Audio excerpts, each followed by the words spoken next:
Welcome back students. Today we will discuss the next topic that is the menstrual cycle. जो menstrual cycle है जो female के अंदर होती है उसमें कौन कौन सी स्टेजेस में फेजेस में menstrual cycle को डिवाइड किया जाता है, menstrual cycle कब स्टार्ट होती है कब खत्म होती है और जो menstrual cycle है उसमें किस पर्टिकुलर डे को जो ओवम है वो रिलीज होता है, ये सारी चीजें हम स्टडी करेंगे menstrual cycle में. Now, the menstrual cycle. What is meant by the menstrual cycle? Menstrual cycle, that is the reproductive cycle. Reproductive cycle in female primates. In female primates. Female primates जो होते हैं जैसे monkeys हैं, apps हैं और human beings हैं, इनको हम प्राइमेट्स बोलते हैं. तो फीमेल प्राइमेट्स के अंदर जो रिप्रोडक्टिव साइकिल होती है उस रिप्रोडक्टिव साइकिल को बोला जाता है menstrual cycle. The reproductive events take place और reproductive cycle take place in the female primates, that is known as menstrual cycle. इसको मेंस्ट्रुअल साइकिल बोलते हैं. फर्स्ट मेंस्ट्रुअल साइकिल और first menstruation begins at puberty. जब puberty achieve होती है तब first menstruation होता है. सो एट प्यूबर्टी, जैसे प्यूबर्टी अटेंड होती है फर्स्ट मेंस्ट्रुएशन होता है.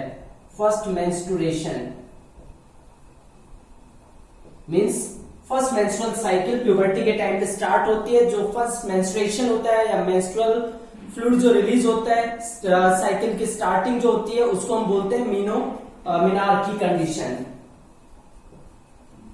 Menarche, that is the first menstrual cycle. First menstrual जो साइकिल है उसको बोलते हैं menarche.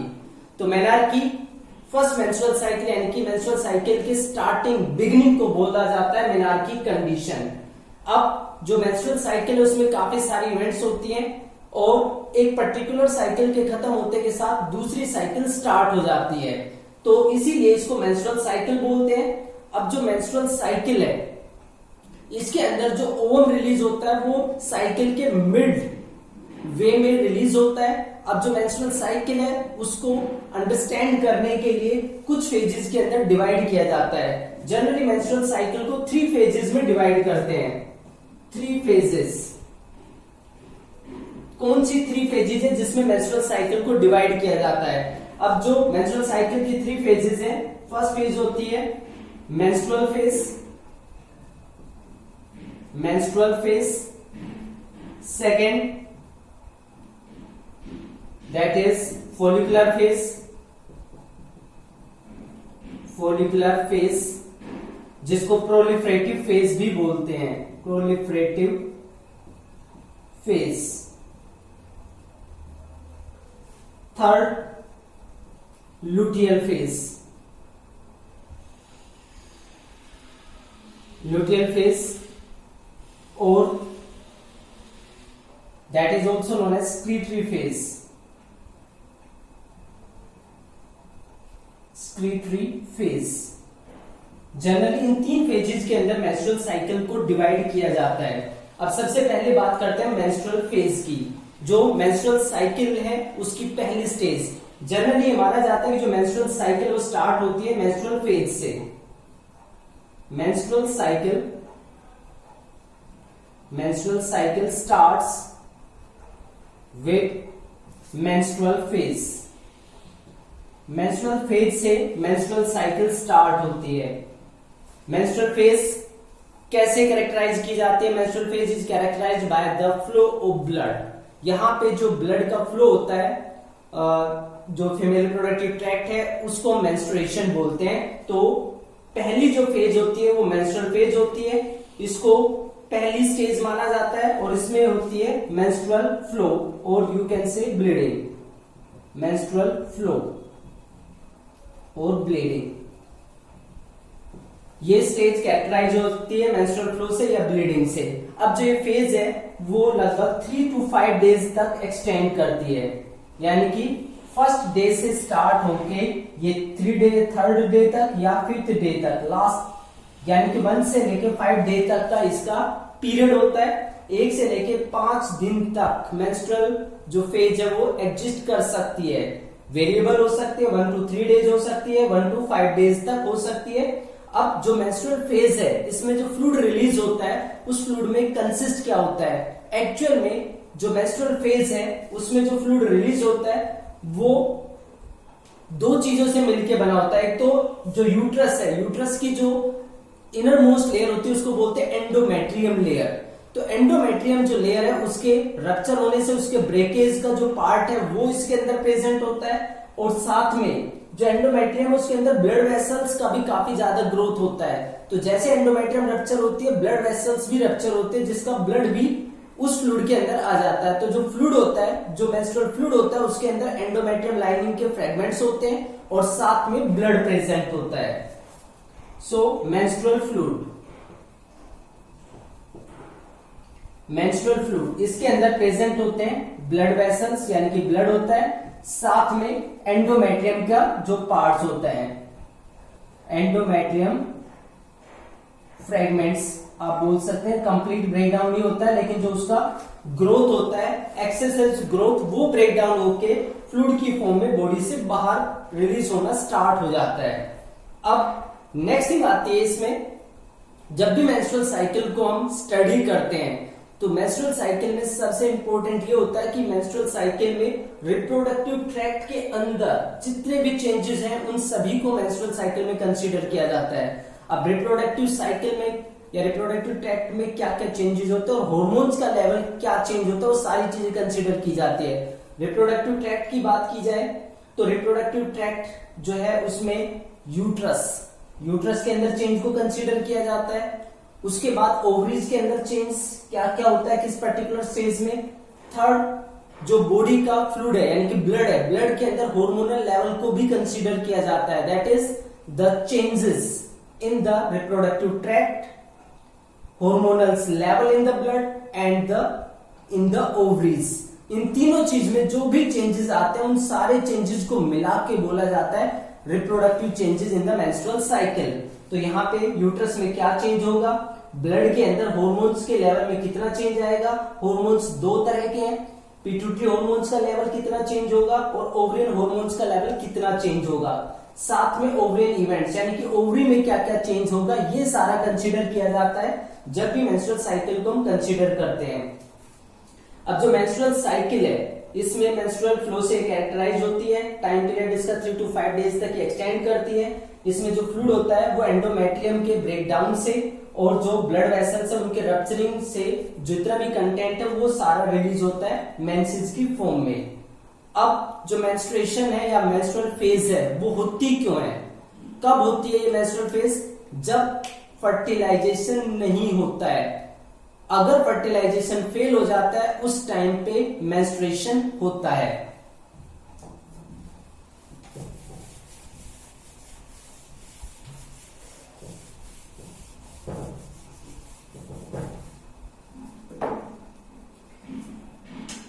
Menstruation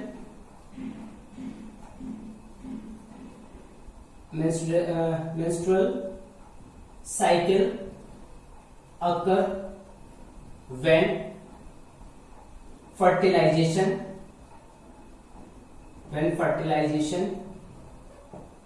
does not occur।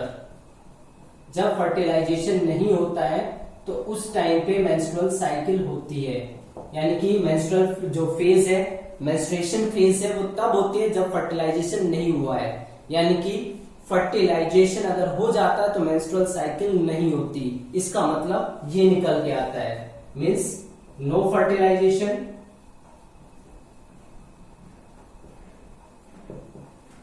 No menstrual cycle. लेकिन हमेशा ऐसा नहीं होता कि अगर फर्टिलाइजेशन हो गया है तभी मेंस्ट्रुअल साइकिल एब्सेंट होंगी। फर्टिलाइजेशन नहीं भी हुआ है तो भी कुछ केसेस में मेंस्ट्रुअल साइकिल नहीं होती है, यानी कि मेंस्ट्रुएशन ब्लॉक हो जाता है, रुक जाता है। उसकी कई सारी वजह हो सकती हैं। एक तो इसमें जो मेन रीजन है वो होता है पुअर हेल्थ की वजह से ऐसा हो सकता है कि मेंस्ट्रुअल साइकिल रुक जाए, लेकिन इसका मतलब ये नहीं कि फर्टिलाइजेशन हो चुका है। बिना फर्टिलाइजेशन के भी, यानी कि फर्टिलाइजेशन नहीं हुआ लेकिन हेल्थ इतनी पुअर है कि जिसका इम्पैक्ट मेंस्ट्रुअल साइकिल पे पड़ता है और मेंस्ट्रुअल साइकिल का ब्लॉकेज हो जाता है, यानी कि वो रुक जाता है, स्टॉपेज हो जाता है। Second, mental stress. स्ट्रेस से भी मेंस्ट्रुअल साइकिल का जो टाइम पीरियड है उसके ऊपर इम्पैक्ट आता है। मेंस्ट्रुअल साइकिल अपने आप को 1 से 28 से 29 डेज के अंदर अपने आप को रिपीट करती है। तो जो मेंस्ट्रुअल साइकिल का टाइम पीरियड है 28 से 29 डेज होता है। अगर फर्टिलाइजेशन नहीं होता है तो उस केस में मेंस्ट्रुअल साइकिल जो है होती है। अगर फर्टिलाइजेशन हो गया है तो जनरली मेंस्ट्रुअल साइकिल नहीं होती है। लेकिन मेंस्ट्रुअल साइकिल का ना होने का मतलब ये नहीं होता है हमेशा कि फर्टिलाइजेशन हो चुका है। कई बार फर्टिलाइजेशन नहीं होता है लेकिन पुअर हेल्थ और मेंटल स्ट्रेस की वजह से मेंस्ट्रुअल साइकिल सीज हो सकती है, रुक सकती है। तो ये क्राइटेरिया नहीं है कि मेंस्ट्रुअल साइकिल अगर एब्सेंट है तो इसका मतलब फर्टिलाइजेशन हो ही गया है, तो ऐसा नहीं होता है। तो जो ये होती है हमारी मेंस्ट्रुअल फेज, यानी कि जो फर्स्ट फेज होती है 1 to 5 डेज की जो होती है, उसमें ये सारे जो इवेंट्स सब होते हैं। अब बात करते हैं इसी फेज के अंदर जो यूट्रस है उसके अंदर क्या चेंज हुआ कि जो एंडोमेट्रियम लेयर है,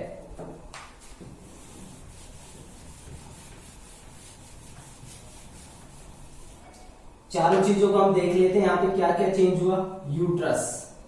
यूट्रस में क्या चेंज हुआ है, ओवरी के अंदर क्या चेंज हुआ है, जो ओवेरियन हॉर्मोन्स हैं उसमें क्या चेंज आया है, और जो पिट्यूटरी हार्मोन है उसके अंदर क्या चेंज आया है।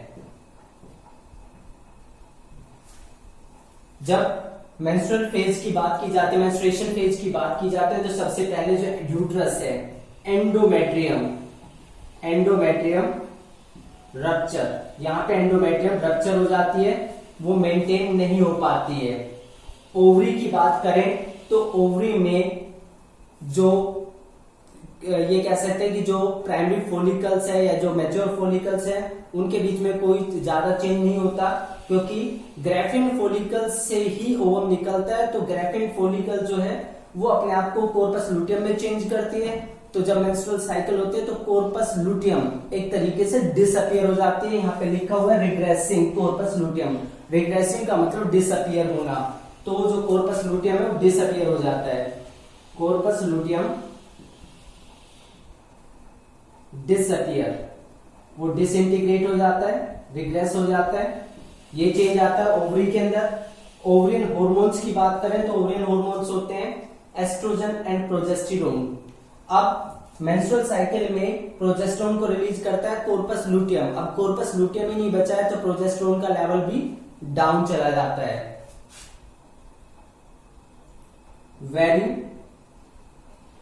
लो लेवल ऑफ प्रोजेस्टेरोन, और जो एस्ट्रोजन है उसका भी इसी तरीके से लेवल होता है, वो भी लेवल कम हो जाता है। पिट्यूटरी हार्मोन्स की बात करें तो पिट्यूटरी हार्मोन्स के केस में भी जो LH है और FSH है उसका लेवल डाउन चला जाता है, इंक्रीज नहीं होता है, नॉर्मल ही रहता है उसका लेवल। तो ये सारे चेंजेस होते हैं। यूट्रस में अलग तरह के एंडोमेट्रियम रप्चर हो जाती है, ओवरी में कॉर्पस लुटियम डिसअपियर हो जाती है। ओवरियन हार्मोन की बात करें तो वेरी लो लेवल होता है एस्ट्रोजन का भी और प्रोजेस्टेरोन का भी। पिट्यूटरी हार्मोन्स की बात करें तो LH और FSH का जो सिक्रीशन है वो मिनिमल होता है, यानी कि डाउन ही रहता है, इंक्रीज नहीं होता है। तो ये सारा चेंज होता है मेंस्ट्रुअल फेज के अंदर, यानी कि फर्स्ट फेज के अंदर जो 3 से लेके 5 डेज तक एक्सटेंड कर सकती है। अब सेकेंड पार्ट आता है, that is the follicular phase.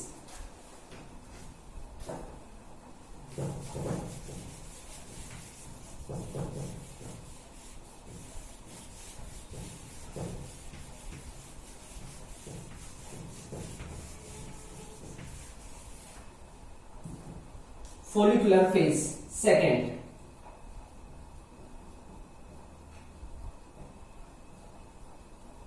Follicular phase को प्रोलिफरेटिव फेज भी बोलते हैं। ये वाली जो फेज है इसको प्रोलिफरेटिव फेज भी बोलते हैं।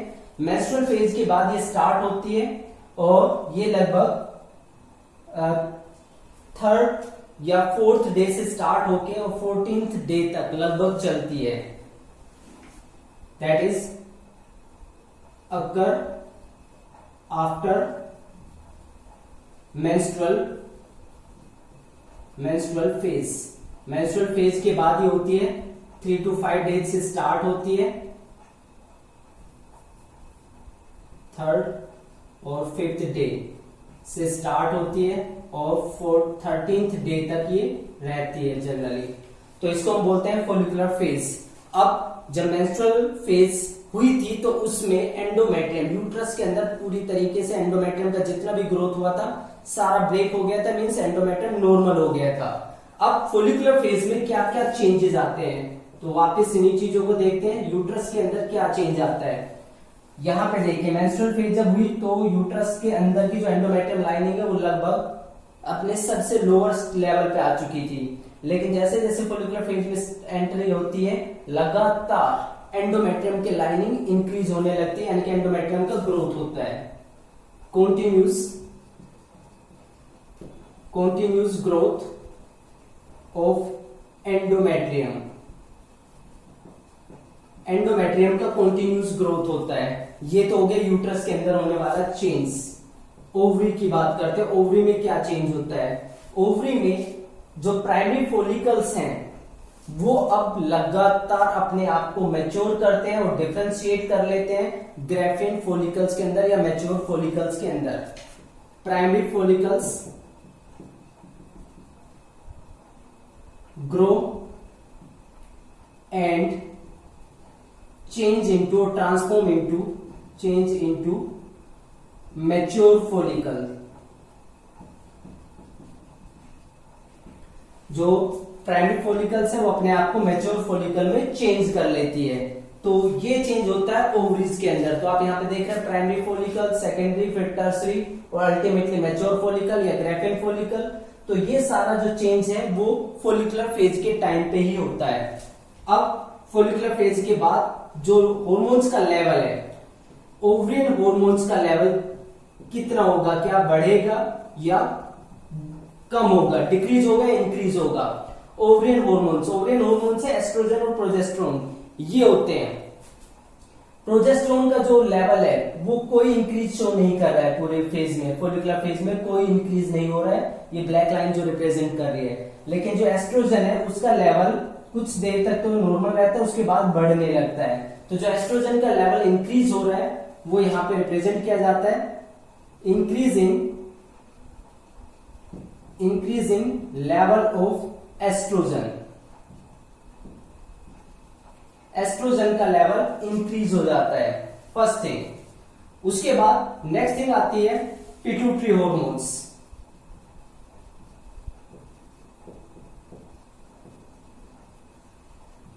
पिट्यूटरी हॉर्मोन्स में क्या चेंज आता है, पिट्यूटरी हॉर्मोन्स में एफएसएच और एलएच ये ब्लू लाइन है और एफएसएच ब्लैक लाइन है। इन दोनों का लेवल कुछ टाइम तक तो नॉर्मल चलता है, लेकिन उसके बाद दोनों का जो लेवल है वो बढ़ने लगता है। एलएच भी बढ़ता है और एफएसएच भी बढ़ता है, प्रोग्रेसिवली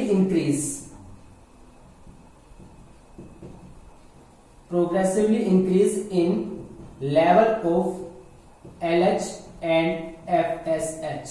LH और FSH का लेवल लगातार बढ़ता है, यानी कि पिट्यूटरी हॉर्मोन्स की बात करें। यहाँ पे एस्ट्रोजन का जो लेवल बढ़ा है ओवरी के अंदर, तो मैंने आपको बताया था कि जो एस्ट्रोजन हार्मोन है उसको रिलीज कौन करता है, फोलिकुलर सेल्स। तो जब फोलिकुलर सेल्स का नंबर बढ़ता है तो एस्ट्रोजन का लेवल भी बढ़ता चला जाता है।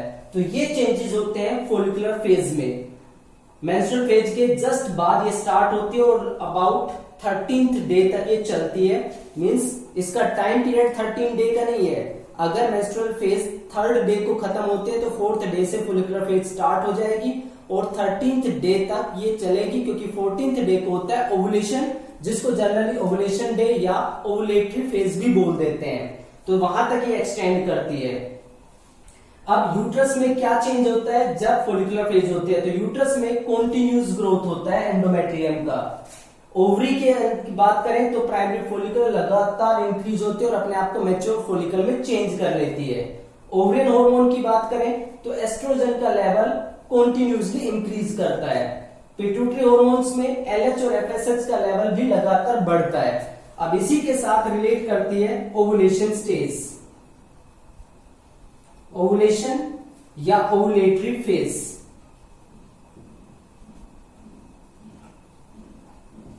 That is take place 14th day of menstrual cycle. Menstrual cycle के 14th डे को होता है ओवुलेशन या ओवुलेटरी फेज। एग्जैक्ट हमेशा 14th डे को नहीं होता, लेकिन generally 14th day of the menstrual cycle को ओवुलेशन होता है। तो यहाँ पे 14th के आसपास